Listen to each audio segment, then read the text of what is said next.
yang bisa membuat kita senang itu bukan hanya game, bukan hanya film animasi di YouTube Short gitu kan. Anak-anak tuh suka banget nonton YouTube Short gitu kan. Iya. Tapi ternyata di buku anak mereka juga mendapatkan keseruan serupa, kesenangan serupa yang ketika dia membaca halaman demi halaman tuh mereka bisa ketawa bareng-bareng. Ketika aku tuh nulis untuk diri aku sendiri sih, Pak. Oh gitu. Jadi apa ya, penulis buku anak itu sama dengan seniman yang lain, jadi mereka berkarya untuk diri sendiri. Jadi seenggaknya di dalam diri aku tuh ada anak kecil gitu kan. Nah, gimana caranya supaya anak kecil di dalam diri aku tuh suka sama buku yang akan aku tulis. Jadi pertama, aku menulis untuk diri aku sendiri dan aku harus suka. Ketika aku suka, insya Allah kesukaan itu tersebar ke anak-anak. Yang dimana anak-anak tuh kayak kesulitan banget ketika disuruh mandi. Nah, aku ingin membuat buku yang menyisipkan pesan-pesan hal tersebut. Tapi namanya juga seorang penulis, kita nggak mau nyisipin pesan yang terlalu vulgar, terlalu verbal, yang nggak nyenengin. Jadi sebenarnya pesan itu penting gitu kan. Literasi powered by Bukuku. Episode ini masih menjadi bagian dari rangkaian Bulan Literasi kolaborasi Bukuku dengan Out of the Book. Kali ini kita akan berbincang dengan seorang penulis buku cerita anak yang menjadi teman bagi anak-anak kita yang sedang tumbuh kembang. Kita tahu hari-hari ini banyak di antara anak-anak yang lebih banyak disibukkan bukan dengan membaca buku, tapi dengan gadget, games, dan perangkat digital lainnya. Menulis buku cerita anak, sementara penulisnya bukan anak-anak, tentu menarik untuk kita kulik bagaimana tetap menarik perhatian untuk menjadi bacaan bagi anak-anak kita, seperti satu buku cerita anak yang berjudul Pangeran Katak yang Bau Ketek. Dari judul saja ada kesan yang beda. Tanpa berpanjang kata, kita segera jumpai penulis buku cerita anak, Nur Hadi. Tapi jangan lupa subscribe channel Diskursus Network dan nyalakan lonceng notifikasinya. Juga ikuti media sosial @diskursusnetwork dan @bukuku.story. Dan tentu saja serbu Out of the Box Warehouse Sale di 6 kota besar sebelum akhir tahun ini.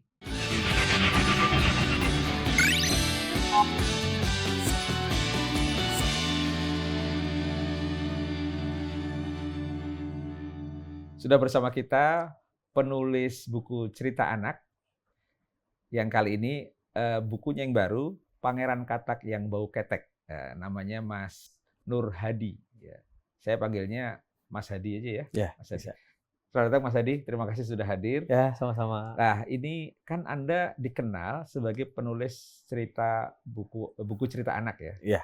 Dan tentu tidak ujuk-ujuk kemudian jadi penulis, biasanya tidak ujuk langsung jadi penulis buku cerita anak ya.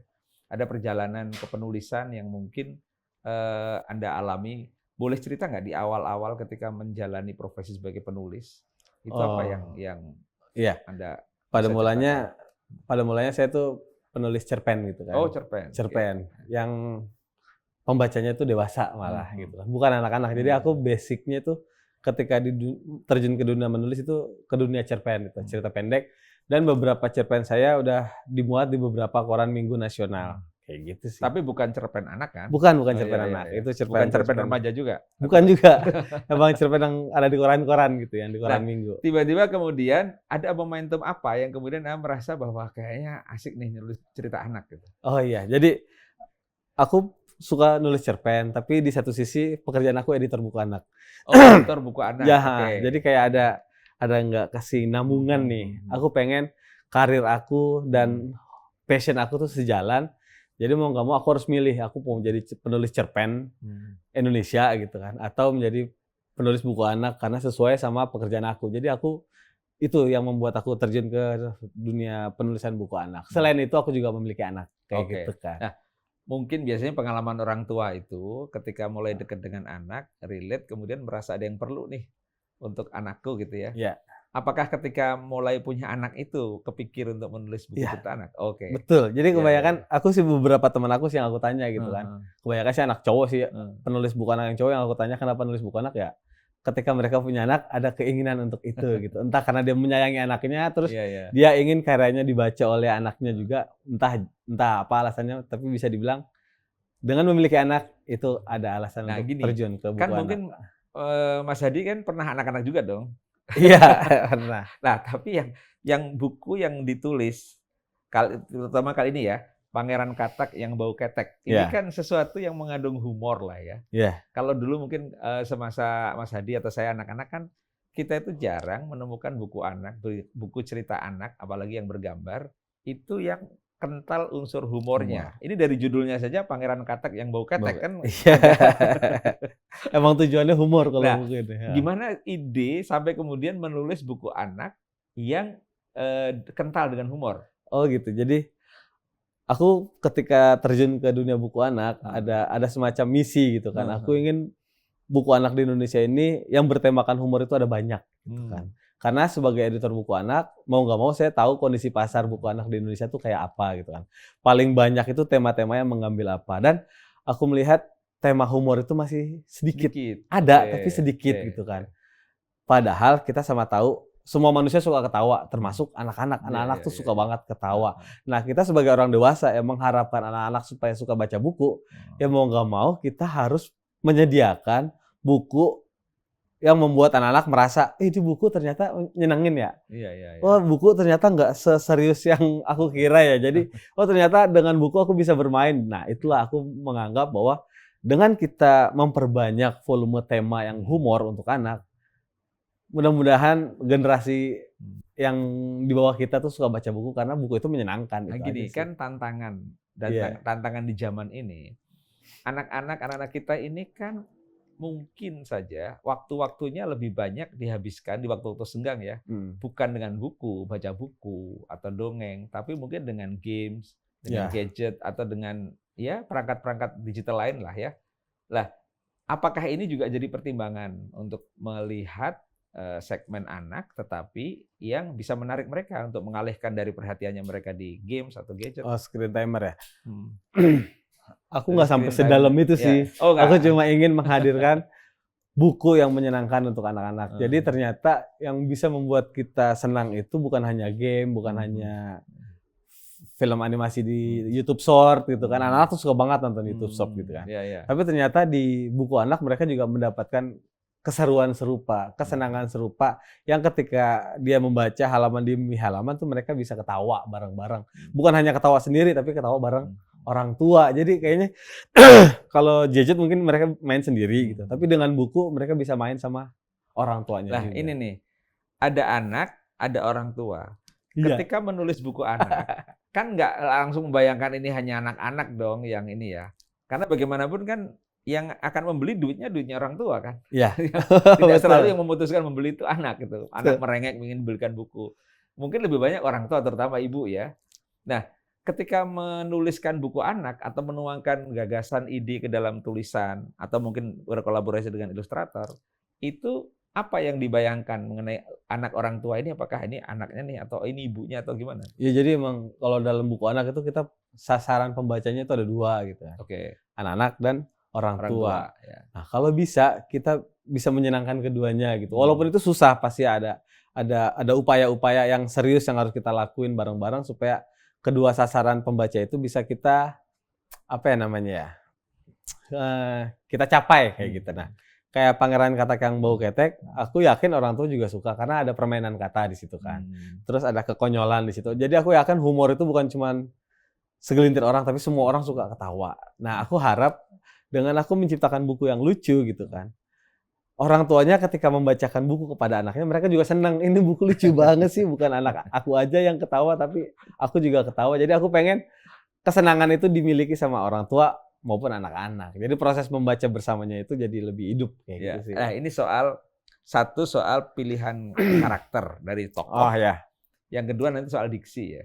Nah, soal pilihan karakter ini kalau kita merunut ke belakang ya, kalau generasi kita, generasi Mas Hadi ya, kan kita membaca buku-buku cerita bergambar, buku anak ini kan pada umumnya kan kalau bukan yang diadopsi dari Eropa si H.C. Andersen atau buku-buku kepahlawanan, Winnetou dan sebagainya, buku cerita-cerita seperti itu yang umumnya itu kalau nggak bicara soal orang istana, kemudian putri yang kemudian dari sengsara menjadi bahagia, ketemu pangeran, itu kelihatannya humornya juga hampir nggak ada ya humornya. Tipis ya. Kira-kira gimana tuh membayangkan bahwa buku yang akan ditulis oleh Mas Hadi ini di antara generasi sebelumnya yang sekarang menjadi orang tua itu bacaannya nggak begitu gitu. Gimana mengait ininya sampai ke titik kemudian oke yang ada humornya aja gitu. Pertama, Pertama soal penokohan tadi pertama. sebenarnya ketika aku nulis tuh nulis untuk diri aku sendiri sih, Pak. Oh gitu. Jadi apa ya, penulis buku anak itu sama dengan seniman yang lain. Jadi mereka berkarya untuk diri sendiri. Jadi seenggaknya di dalam diri aku tuh ada anak kecil gitu kan. Nah, gimana caranya supaya anak kecil di dalam diri aku tuh suka sama buku yang akan aku tulis. Jadi pertama, aku menulis untuk diri aku sendiri dan aku harus suka. Ketika aku suka, insya Allah kesukaan itu tersebar ke anak-anak. Jadi lebih ekspresi sebenarnya ya. Iya, jadi ketika Ekspresi aku kesenangan kita sendiri ya. betul. Jadi emang kalau soalnya kita bakalan capek kalau ngikutin apa yang orang lain suka kayak gitu kan. Jadi pertama-tama ya kita harus menulis apa yang kita suka, apa yang kita mau gitu kan. Terus juga ketika menulis tema ketek juga aku juga pernah jadi anak-anak. Terus aku juga pernah hidup bersama anak-anak, entah anak sendiri, entah di kelas gitu kan saat mengajar nulis. Dan aku pernah satu kejadian anak-anak tuh heboh gitu, Pak. Gimana? Di kelas itu Di kelas Mas itu Hadi ada nulis ini apa? aku Ngajar juga. ngisi pembuatan zin untuk anak. Oh. Bikin zin, majalah kecil gitu, majalah. Oh, ya, Nah, ada suatu kesempatan ketika lagi break, anak-anak tuh lagi heboh gitu kan. Lihat deh, kata dia gitu. Nih, kok anak-anak, aku kan sebagai penulis buku anak, editor buku anak harus punya kepekaan terhadap hal itu kan. Jadi, apa yang anak-anak suka aku harus tahu gitu kan. Apa yang mereka suka sih. Terus ternyata mereka lagi ngomongin gambar orang main basket, keteknya keangkat. Sesimpel itu gitu kan. Dan mereka ketawa bareng gitu cuman gara-gara ngelihat ketek. Nah, dari kejadian tersebut aku ngerasa suatu saat aku harus bikin buku tentang ketek karena anak-anak suka kayak gitu kan. Nah, Oke, jadi kayak ini gitu. soal diksi itu Iya. bukan tiba-tiba ya? Bukan tiba-tiba tapi emang disukain. Jadi anak-anak tuh suka sama humor-humor toilet jokes ada gitu. Ya soalnya agak jorok-jorok dikit. Iya, gitu. betul, yang jorok, yang tabu tuh anak-anak suka, yang orang dewasa anggap menjijikan di mata anak-anak tuh ya lucu.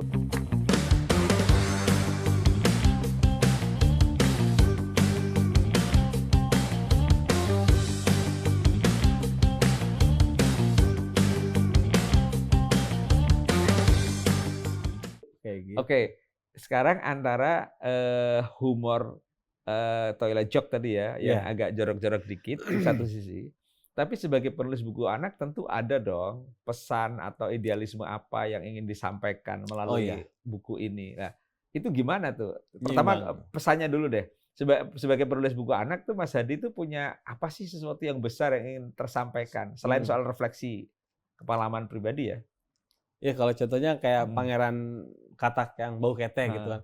Ini simpelnya tuh kita ingin ngajarin tentang kebersihan tubuh kayak gitu Oh, kebersihan kan. tubuh. Oke, ya. Jadi banyak juga anak-anak, nggak semua, yang susah banget diajak mandi kayak gitu kan. Itu kan masalah orang tua juga kan. Kebetulan aku selain pernah jadi anak-anak, aku juga orang tua gitu kan. Yang dimana anak-anak tuh kayak kesulitan banget ketika disuruh mandi. Nah, aku ingin membuat buku yang menyisipkan pesan-pesan hal tersebut. Tapi namanya juga seorang penulis, kita nggak mau nyisipin pesan yang terlalu vulgar, terlalu verbal, yang nggak nyenengin. Jadi sebenarnya pesan itu penting gitu kan. Tapi gimana caranya yang penting itu bisa dikemas dengan baik. Nah, akhirnya aku nulis Pangeran Katak yang bau ketek, sebuah kisah seorang pangeran yang harusnya wangi, tapi ternyata memiliki bau badan. Kayak gitu sih. Tapi sebenarnya Itu bukan pesan menyindir seorang tokoh enggak ya? Enggak. ya? Enggak. Jadi intinya itu sih ada pesan tersendiri. Tapi kalau kata Bapak ya, tentang menyeimbangkan dalam penulisan, dalam setiap karya apapun ya, ada yang namanya istilah dulce et utile. Apa tuh? Dulce itu artinya manis, utile itu artinya bermanfaat. Jadi setiap karya itu kalau bisa mengandung kedua hal ini. Manis itu maksudnya menghibur. Menghibur dan bermanfaat. Kalau kita utile ya. Dulce et utile, manis dan bermanfaat. Jadi kalau kita ngejar bermanfaatnya, menghiburnya aja, ketika kita selesai membaca kita nggak dapat apa-apa selain ketawa doang. Atau enggak ketika isinya bermanfaat doang, ya sebelum selesai kita bakalan lepas gitu kan, karena nggak nyenengin kayak gitu. Jadi emang harus seimbang. Pesan utama pesan cerita ini adalah supaya anak-anak rajin mandi. Gitu. Rajin mandi, padahal tapi disampaikan dengan yang dulce itu, Pangeran yang Katak manis, yang bau ketek. Iya. Itu ada permainan kata juga sih sebenarnya. Katak ketek itu rimanya tuh enak. Rimanya dapat ya. Orang tua juga ini sasarannya bener tuh. Sasarannya bukan hanya anak-anak. Betul, aku ngebayangin orang dewasa ke toko buku, lihat baca buku ini judulnya apaan sih? Pasti kayak gitu. Iya, nggak biasa. Paling nggak pengen tahu kan. Pengen tahu, seenggaknya disamperin gitu deh. Nah sekarang gini, kan Mas Hadi penulis gambar juga? Enggak? Oh enggak, Enggak ya? enggak. Kan menulis saja ya, tentu Untuk buku yang berkolaborasi ini digambar buku yang sama ini ya, Mbak misalnya Kori berkolaborasi dengan ini ya, heeh, Corina Corina Deza Vega, Deza Vega ya. Corina Deza Vega seorang ilustrator ya. Tentu tidak mudah ya. Misalnya saya pengennya begini, begitu atau gambarnya mesti ini. Gimana tuh berkolaborasi dengan ilustrator? Oh, Terutama pilihan ilustratornya dulu deh. Gimana tuh? nah kalau di picture book agak beda sama buku-buku anak yang lain. Jadi buku anak itu luas banget Mas, ada beragam macam buku bayi sampai buku anak preteen gitu. Nah, salah satu jenisnya itu ada picture book. Nah, kalau picture book ini aku nggak sendirian. Buku Aku bergambar ya? buku bergambar. Aku nggak sendirian. Ini karya berdua sebenarnya, karya aku sama Mbak Kori gitu kan, sebagai ilustrator. Tugas aku adalah membuat cerita yang disampaikan lewat kata-kata, dan di buku ini itu berima, Mas.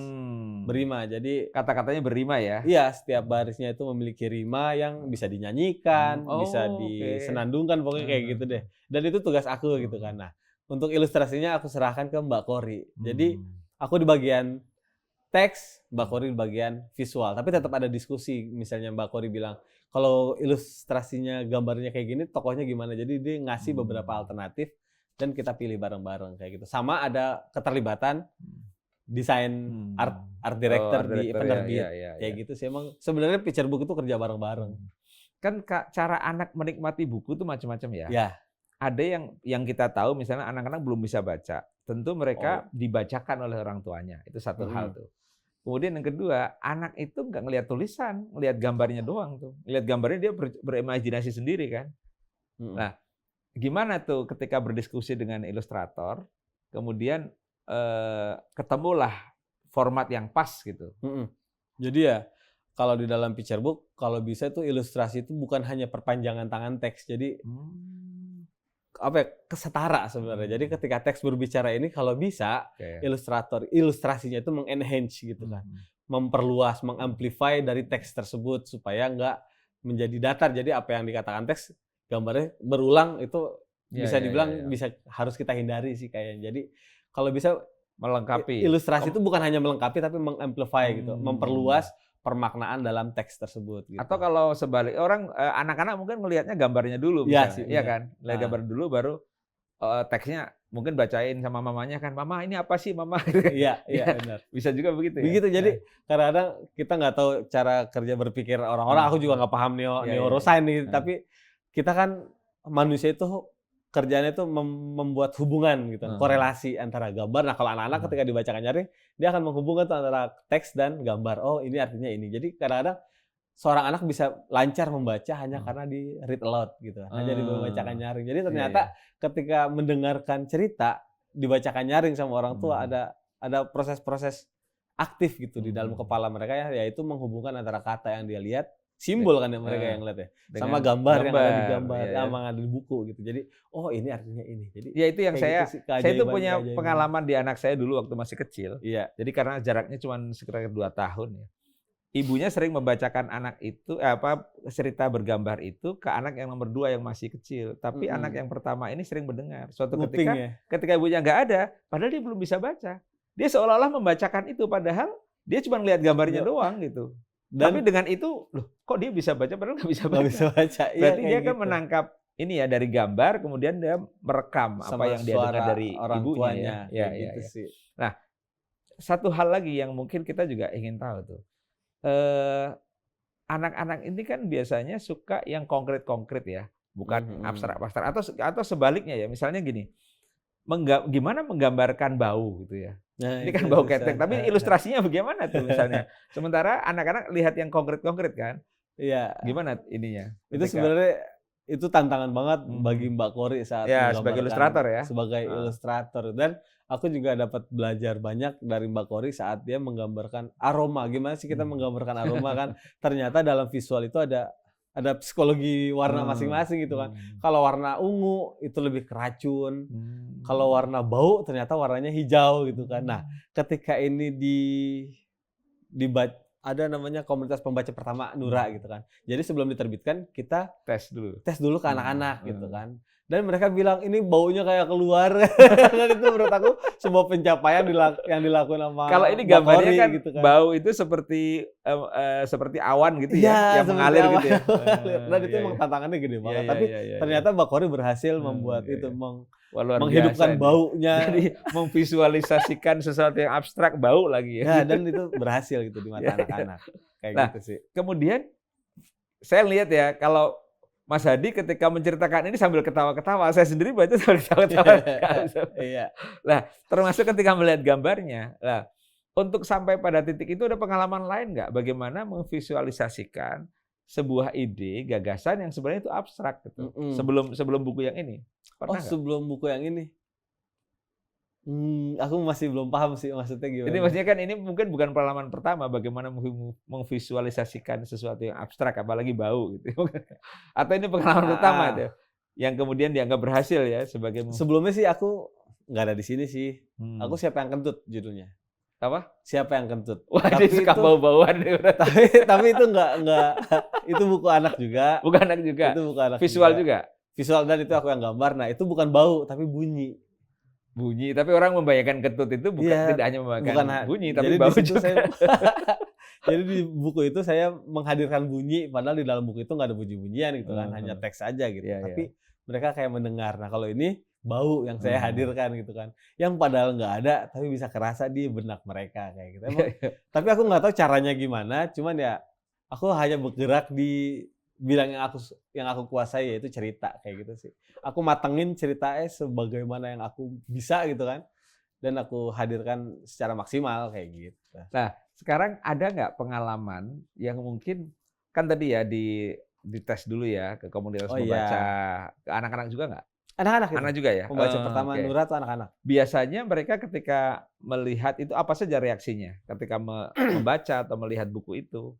Jadi itu adalah momen-momen yang bikin aku deg-degan gitu kan. Anak-anak itu kan kayak judge gitu kan. Maksudnya kayak hakim. Dia pembaca aku nih, dan dia kalau komentar tuh jujurnya jujur banget gitu kan. Kalau ngebosenin nggak ada sugan-sugannya. Nggak ada sugan-sugan, nggak ada sungkan-sungkan, nggak ada segan-segan nih gitu kan. Nah, ketika itu kita pilih usia pembaca gitu kan. Ya usianya tuh ada 5 sampai ke atas deh, atau enggak usia SD bawah kayak gitu. Terus momen pertama ya mereka kayaknya udah pada bisa baca semua. Setiap halaman sampai dari awal sampai akhir. Terus akhirnya kita tanya pendapatnya, terus apakah ada kata-kata yang nggak ngerti, dan ternyata ada. Ada beberapa gitu. Dan itu fungsinya buku bukan sih? Jadi ketika anak membaca buku ada kata yang bisa mereka pelajari. Kayak contohnya di buku ini nih ada sirna gitu. Dan aku senang sih maksudnya mereka menemukan kata baru di dunia ini dari buku tersebut gitu kan. Ada lunglai.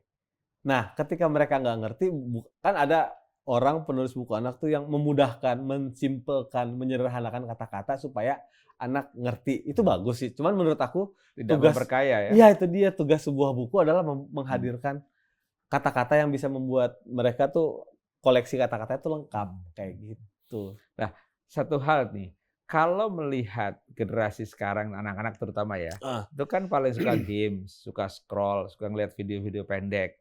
Ini kan satu hal, mereka pasti suka hal-hal yang bergerak ya, audiovisual ya. Di satu sisi buku ini kan ya ada visualnya lah karena buku bergambar ya. Ini bagaimana menghadapi tantangan ini sehingga muncul buku anak yang menurut Mas Hadi yang sudah juga dipraktekkan itu kemudian diminati oleh anak-anak. Tapi aku juga kayaknya untuk masalah gadget itu ini bukan face to face nih kayaknya udah. Jadi kita berbarengan aja deh gitu kan. Ketika seorang anak bukan menghadapi ya. Bukan menghadapi deh gitu. Jadi ketika ada anak yang suka handphone atau nggak suka gadget, suka YouTube, tapi dia juga suka buku, it's okay itu kan, ya. It's okay. Mungkin kita waktu kecil kita hanya suka buku doang. Tapi mereka udah suka buku dan suka gadget juga gitu kan. Ini perkembangan teknologi yang kayaknya kita nggak bakal bisa hilangin. Cuman kalau bisa mereka juga suka buku. Karena buku itu manfaatnya ya kita rasain bareng-bareng, itu manfaatnya besar banget gitu kan untuk kognisi kita kayak gitu. Kan Mas Hadi kan sebagai penulis buku anak, buku cerita anak ya, kan tentu tahu ya, katakanlah itu semangat atau minat baca literasi anak-anak Indonesia ya usia-usia SD lah ya, usia ya sudah bisa baca 5 tahun sampai 10 tahun atau 12 tahun, ya katakanlah menjelang remaja, itu seperti apa sih gambarannya sebenarnya? Kebanyakan suka sama buku, cuman masalahnya Hmm. ketersediaan aja. Oh, justru ketersediaan? Iya. Loh, berarti tantangannya, permintaan ada, minat ada, Iya. justru supply-nya yang kurang ya? Iya, ketersediaannya aja sih. Misalnya dalam satu komplek perumahan aku gitu Heeh. kan.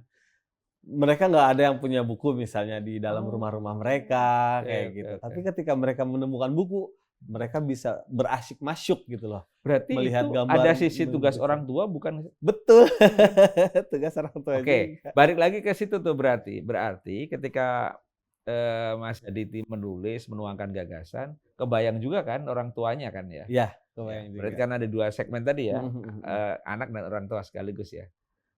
Kira-kira gitu ya? Iya, Iya. betul. Nah, kalau begitu sebenarnya seberapa penting sih peran orang tua itu membentuk katakanlah minat baca atau sampai pada budaya baca di Mhm. lingkungan keluarga itu seberapa penting kalau lihat yang tadi disampaikan? Apa sih namanya, ada istilah monkey see, monkey do. Jadi Mmm, maksudnya monyet lihat, monyet melakukan, atau kayak mhm manusia mhm. melihat, manusia melakukan. Jadi ya kalau menurut aku kalau ingin menghidupkan budaya baca di dalam rumah atau enggak supaya anak kita gila buku, pertama jangan dipaksa sih. Jadi ya kamu Mmm, tunjukin aja orang kalau tuanya harus ngelihat membaca buku iya, juga, membaca buku dulu ya ya, bukan juga hanya deh, di depan laptop jangan aja gitu ya. iya kayak gitu. Jadi ya kita Oh, lihat, kita menarik nih. lakukan deh, Iya ya iya kayak iya gitu iya. deh. Jadi Ya karena jangan itu nyalahin anak. manusia itu pada dasarnya kan makhluk visual ya. Visual dan dia Dia akan meniru lebih ya, sebenarnya, jadi kayak gitu. anak-anak lebih lebih akan melakukan apa yang dia lihat, bukan apa yang Mhm, disuruh oleh orang tuanya betul. gitu ya?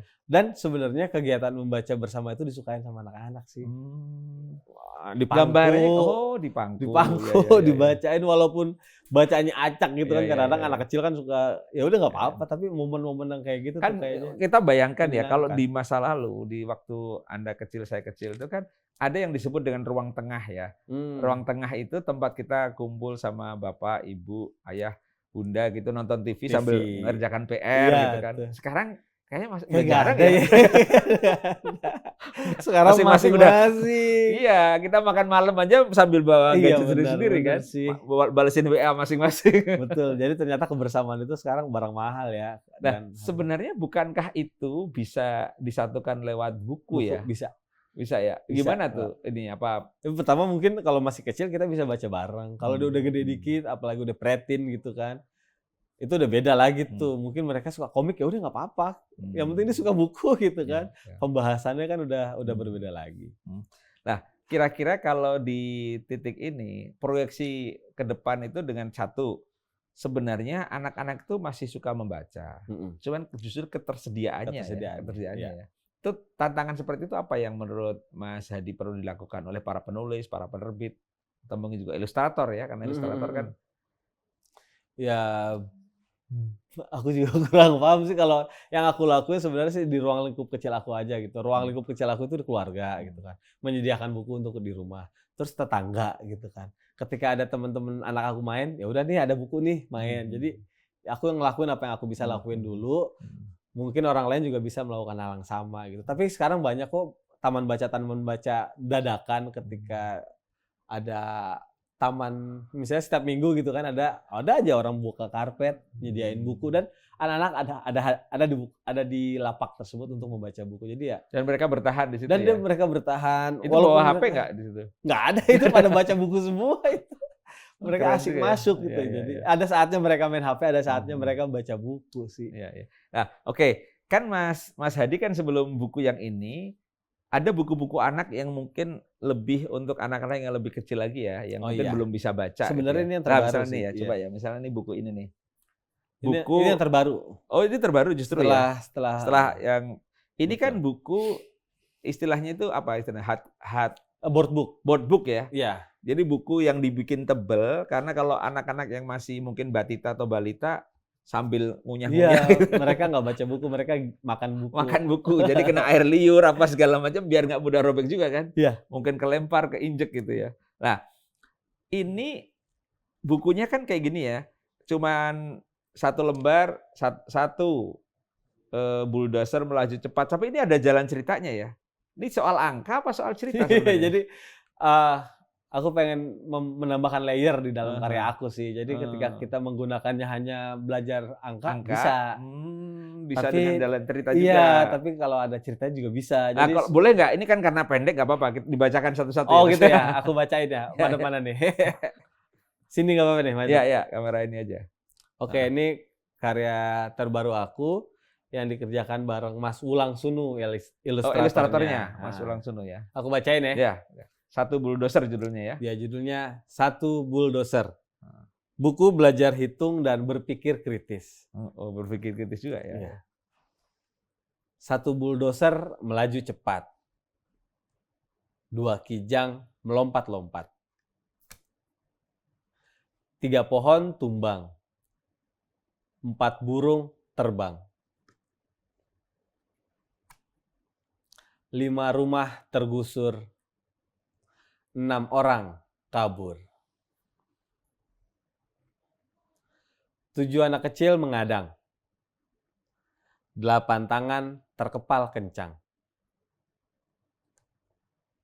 9 orang dewasa bergabung.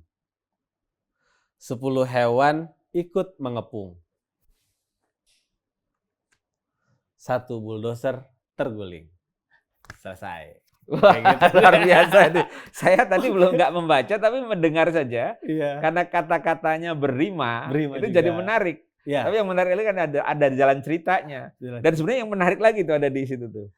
Berpikir kritis. Iya, jadi emang tujuan awalnya untuk aku tuh ketika nulis buku ini tujuannya itu sih. Jadi gimana caranya buku konsep ini namanya buku konsep, Pak. Buku yang menjelaskan konsep-konsep dasar.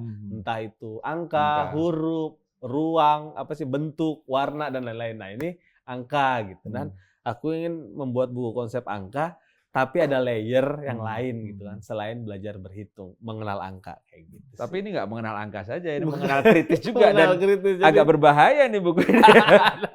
Karena ceritanya soal bulldozer yang menggusur kan. Betul. Di saat-saat kita lagi banyak bencana banjir di mana-mana. Tapi yang deforestasi gitu-gitu kan. Sempat dikomentarin sama teman juga yang ahli sastra juga sih. Dia suka pada bagian ini gitu loh. Iya, Tujuh anak mengadang. Jadi selama ini buku anak, tokoh anak-anak dianggap pasif, yang lebih powerful, yang lebih panutan itu orang tua. Orang tua selalu ngajarin ini, melarang itu. Jadi sosok yang aktif itu orang tua. Nah, tapi di buku ini enggak, aku menghadirkan anak-anak yang harus menjadi organ aktif di dalam buku ini gitu. Jadi sehingga ketika dia melakukan sesuatu, orang dewasa ikut bergabung kayak gitu. Iya. Nah, ini diharapkan pembacanya umur-umur berapa itu? Ini dari umur 1 sampai 90 tahun. Sampai 90 tahun. Karena ada sisi kritisnya. Iya, kayak gitu sih. Bentar lagi nih. Iya, silakan. Ya. Nah, gini. Ini kan buku terbaru ya, berarti banyak sekali eksplorasi ide yang bisa dituangkan dalam bentuk buku. Banyak. Tetapi dengan berbagai bentuk, dengan berbagai muatan atau pesan. Nah, apa saja kira-kira Mas yang ini tadi soal gambar bagaimana menyampaikan pesan kebersihan. Dan di situ bagaimana menggambarkan tentang belajar angka, tapi menanamkan sikap kritis gitu ya. Yang lain ada banyak emang. Jadi apa nih misalnya? Contoh, aku ingin membuat sebuah cerita yang nggak ada ceritanya gitu kan. Sebuah cerita yang nggak ada ceritanya. Tapi itu bisa berinteraksi sama si pembaca gitu kan. Kita kalau dalam seni drama tuh ada namanya menghancurkan tembok keempat. Break the fourth wall gitu kan. Itu dalam drama tuh ada tuh. Jadi ketika si tokoh bisa berinteraksi langsung kepada pembaca. Dan itu kayaknya masih jarang banget di Indonesia. Dan aku lagi buat itu sama Mbak Kori juga. Terus banyak sih, Pak. Yang banyak banget. Jangan dibocorkan semua ya. Jangan dibocorkan. Tapi kan tugas penulis kan emang kayak gitu kan. Kita harus mencari bentuk-bentuk baru untuk karya kita yang berikutnya supaya nggak gitu-gitu aja. Soalnya kalau gitu-gitu aja sebagai seorang pembuat karya bisa bilang kita mati kayak gitu sih. Lah, tapi ini saya tetap ingin tahu, terutama karena ini buat anak-anak muda yang ingin menulis buku atau sudah jadi penulis selama ini. Buat anak-anak muda, penulis muda, kalau mau masuk ke segmen anak-anak dengan buku-buku yang humor, lucu, tapi juga ada pesan, dan punya makna, itu gimana pesan bagi anak-anak muda yang menulis ini sekarang? Ya, Baik sekarang belum menjadi penulis buku anak ya, oh belum ya. tapi Jadi, mereka wah ini enak juga nih tulisan. Kalau pikiran kita kan pendek-pendek gitu kan. ya kayak gitu. Ya, kebanyakan beberapa orang tuh ketika terjun ke buku anak gampang gitu kan, mudah kayaknya deh. Dan ketika dia terjun ternyata nggak semudah itu. Jadi kalau saran aku, ketika baru memutuskan ingin menulis buku anak, pelajari buku anak itu apa aja gitu kan. Karena buku anak itu luas banget range-nya. Kamu mau main di mana, dalemin, tenggelam gitu kan, sampai kamu benar-benar paham. Jadi spon dulu deh. Spon kamu sampai menyerap semuanya sampai akhirnya kamu bisa menetes dan tetesan itu adalah karya kamu sendiri. Jadi jangan kebelet pengen bikin buku dulu, pelajarin banget apa yang pengen kamu tulis kayak gitu sih. Nanti kelihatan kok. Jadi membuat buku tuh keniscayaan sih ketika kita udah memahami apa yang ingin kita tulis kayak gitu. Oke, wah menarik sekali nih obrolan kita karena ternyata yang ketawa bukan hanya anak-anak, kita orang dewasa juga ketawa. Dan yang paling penting sebenarnya bagaimana anak-anak yang suka gadget biarkan suka gadget, yang suka game biarkan suka games, tapi tetap membaca gitu kurang Iya lebih sih. ya. Oh ya, sama satu lagi. Ya, gimana? Jadi humor juga kan. Kalau di dalam buku ini tuh kita sebagai penulis yang ingin bergerak di buku humor, kayaknya sensitivitas kita juga harus Oke, diasah sensitivitas gitu kan. mengenai apa Mengenai yang jangan sampai di dalam buku ini ada yang menghina. Jadi oke. Ya, jangan sampai ada penghinaan, jangan sampai aku tuh Membuli kayak gitu ya. ngajarin Bully bullying. ya, betul. Hal itu yang harus dipikirin matang-matang. Tapi tetap aku harus menghadirkan sesuatu yang lucu. Nah, di sini aku menghadirkan sesuatu yang lucu itu lewat kontradiksi sama hiperbola. Nah, itu dua unsur dan boleh ya, komedi yang pakai. toilet joke boleh ya. Itu toilet joke boleh gitu kan. Intinya sensitivitas kita tuh penting banget itu. Oke, bagi teman-teman yang pengen menulis buku anak, walaupun tulisannya pendek-pendek, tidak selalu mudah karena seringkali justru yang pendek itu perlu banyak difikirkan dan terutama yang relate dengan anak-anak dan jangan sampai mengajari mereka membuli. Tapi kalau toilet joke oke lah ya. Tapi yang paling penting juga bahwa tetap ada pesan-pesan yang bagi mereka itu bisa dilakukan sederhana tapi menarik gitu. Demikian obrolan kita dengan Mas Nur Hadi. Mudah-mudahan kita bisa menyerap inspirasi dari penulisan buku cerita anak dan kita juga yang punya anak-anak terutama bisa menjadi pembeli buku. Pembacanya anak kita bisa kita bacakan juga. Terima kasih, sampai ketemu di kesempatan berikutnya.